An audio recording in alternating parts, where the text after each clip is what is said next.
Hello mga ka-expedition.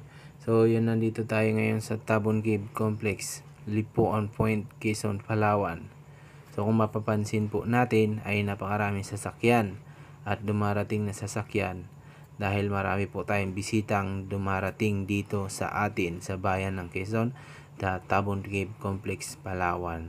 So yun na nga, papasok na nga ho kami dyan sa entrance dahil kami ay pasok na doon sa mga kubol-kubol.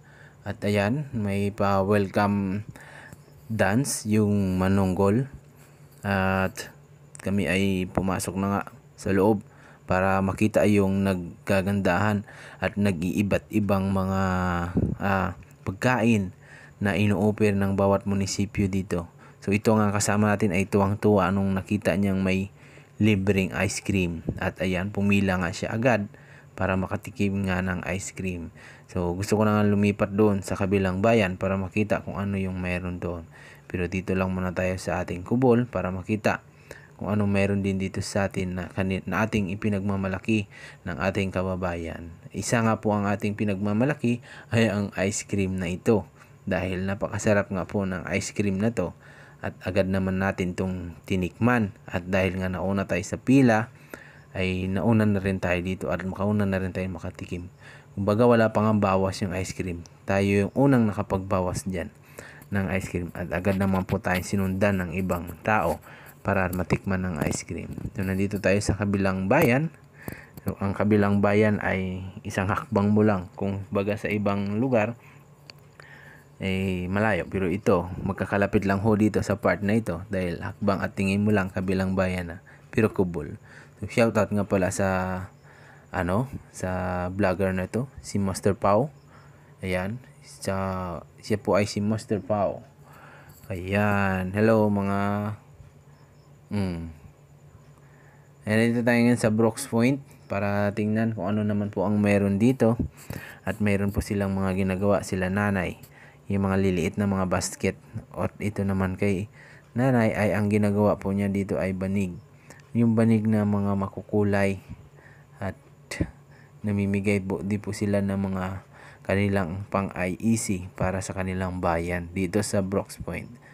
Napakarami po nilang mga ino-offer dito. Meron po silang mga banana chip, kasoy, at iba pa. At na yung mga bayong po at mga basket po na maliliit. Para po sa inyo, ano mga pwede nyong paglagyan, mga inyong mga tinatago, ay pwede kayong bumili. May mga wallet din po silang ino-offer dito na pwede nyong ibili. Pero yung mga pagkain po na ino-offer nila dito, yung iba ay libre lang. At yan naman po ay aming tinitikman para aming malasaan. Kumbaga ito ay masarap. At sadyang napakasarap nga lahat ng mga hinanda nila dito. At iyon, nandito tayo ngayon sa Rizal para makita yung kanilang booth. Ano bang mayroon dito sa kanilang booth. So yan, si Maman Banwa, nandyan po ang pinakamatandang palauan sa Rizal.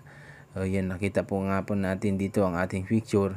Kasali po pala dito tayo sa kanilang Sintra Board picture.